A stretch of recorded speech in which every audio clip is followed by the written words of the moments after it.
Hello all, welcome to screen space. ఈ వీడియోలో మనం బ్లూ కేవ్ అనే మూవీ రివ్యూ గురించి అయితే తెలుసుకుందాం. ప్రజెంట్ ఇది అమెజాన్ ప్రైమ్లో స్ట్రీమ్ అవుతుంది. తెలుగు లాంగ్వేజ్ ఉండదు, ఇంగ్లీష్ అండ్ ఇంగ్లీష్ సబ్ టైటిల్స్తో అయితే చూడాలి. డ్యూరేషన్ వచ్చేసి 1 hour 20 minutes ఉంటుంది అంతే, చాలా చిన్నదే మూవీ. స్టోరీ ప్లాట్ వచ్చేసి శామ్ అనే ఒక పర్సన్ అయితే ఉంటాడు. తన వైఫ్ అయిన అలారా చనిపోయిన తర్వాత తన మెమరీస్ని అన్నింటినీ గుర్తు చేసుకుంటూ తన వైఫ్కి ఇష్టమైన ప్లేస్ బ్లూ కేవ్ అని ఒకటి ఉంటుంది. దాని దగ్గరికి అయితే ప్రయాణం చేస్తుంటాడు. మధ్యలో చాలా మందిని అయితే కలుస్తూ ఉంటాడు భయ్య. అసలు తన వైఫ్ ఎలా చనిపోయింది, తన ఆ బ్లూ కేవ్కి చేరుకున్నాడా లేదా, వీటి చుట్టూరు నడిచే స్టోరీయే బ్లూ కేవ్. ఇక ఓవరాల్గా చెప్పాలంటే మీరు ఈ మూవీకి ఇచ్చే మీ టైం అయితే యావరేజ్ భయ్య. మరీ సూపర్ వర్త్ ఇట్ అని చెప్పను కానీ ఇట్ వాజ్ ఓకే అన్నట్టుగా అనిపించింది నాకైతే. పాజిటివ్స్ వచ్చేసి స్టోరీ భయ్య నాకైతే నచ్చింది. స్టోరీ ప్లాట్ నాకు బాగా నచ్చింది. అంటే మరీ కొత్తగా కాకపోయినా వాళ్ళు తీసుకున్న వేలో నాకు బాగానే అనిపించింది స్టోరీ ప్లాట్. లవ్ పరంగా కానీ ఫ్యామిలీ పరంగా స్టోరీస్ నచ్చే వాళ్ళకి మాత్రమే ఇది నచ్చుద్ది. యాక్షన్ థ్రిల్లర్స్ ఇలాంటి వాళ్ళు పక్కకి వెళ్ళిపోవచ్చు. వేరేదో బ్లూ కేవ్ ఉంది కదా అని చెప్పి ఏదో అనుకోద్దు, జస్ట్ లవ్ స్టోరీ అనమాట, అంతకుమించి అయితే ఏం కాదు. స్క్రీన్ ప్లే కూడా నాకు బాగా చూపించారు. ఫస్ట్ ఒక హాఫ్ అన్ అవర్ అయితే భలే అనిపిస్తుంది మూవీ. ఆ లవ్ స్టోరీ స్టార్ట్ అయ్యే విధానం, మా ప్రొసీడింగ్స్ గట్ట బాగా అనిపించింది. ఆ స్క్రీన్ ప్లే గట్ట అంతా కూడా. అండ్ వెళ్ళి ప్రొసీడింగ్స్ అన్నీ కొంచెం స్లో ఉన్నప్పటికీ కూడా వాళ్ళ కనెక్షన్స్ ఇవన్నీ కూడా కరెక్ట్గా రాసుకున్నారు. చాలా బాగా చూపిస్తారు అవన్నీ కూడా.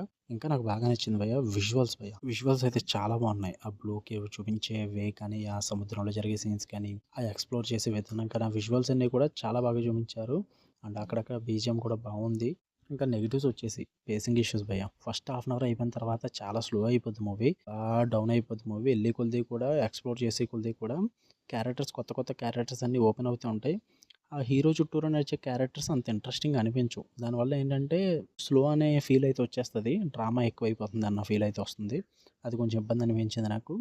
అండ్ క్లైమాక్స్ నాకు కొంచెం డిసప్పాయింట్ అయ్యాను భయ్య. అంటే ట్విస్ట్గా రాసుకున్నారు, అది బాగానే ఉన్నప్పటికీ కూడా దాన్ని ప్రజెంట్ చేసిన విధానం బాగాలేదు అసలు.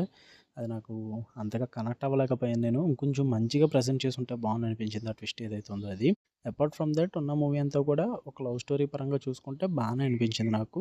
మన తెలుగు మూవీ కాదు కాబట్టి అంత త్వరగా కనెక్ట్ అవ్వలేం చాలా లవ్ స్టోరీస్కి. ఈ హాలీవుడ్ ఈ టైప్ మూవీస్ అన్నీ కూడా ఒక టైప్లో ఉంటాయి అనమాట. సో వాటి కనెక్ట్ అవ్వాలంటే కొంచెం కష్టమే. సో టైం పాస్కి అయితే చూద్దాం అనుకుంటే చూడండి, బట్ తెలుగు లాంగ్వేజ్ అయితే ఉండదు. జస్ట్ 1 hour 20 minutes కాబట్టి స్పీడ్గానే అయిపోతుంది మూవీ.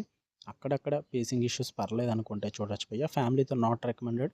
అడల్ట్ సీన్స్ ఉంటాయి. మీకు కనుక రివ్యూస్ తీయడం లైక్ చేయండి, ఛానల్ని ఖచ్చితంగా సబ్స్క్రైబ్ చేసుకోండి. ఎందుకంటే థియేటర్ రివ్యూస్ అండ్ డబ్బెడ్ రివ్యూస్ ప్రతి ఛానల్ ఇస్తాయి. మనం వాటితో పాటు కూడా ప్రతి ఓటీటీలో రిలీజ్ అయ్యే every other language movies and web series reviews మనం ఖచ్చితంగా ఇస్తాం. సో అందుకన్నా ఖచ్చితంగా సబ్స్క్రైబ్ చేసుకోండి. ఏదో ఒక రోజు యూజ్ అవుతుంది మీకు ఛానల్లో. Okay, love you all, by.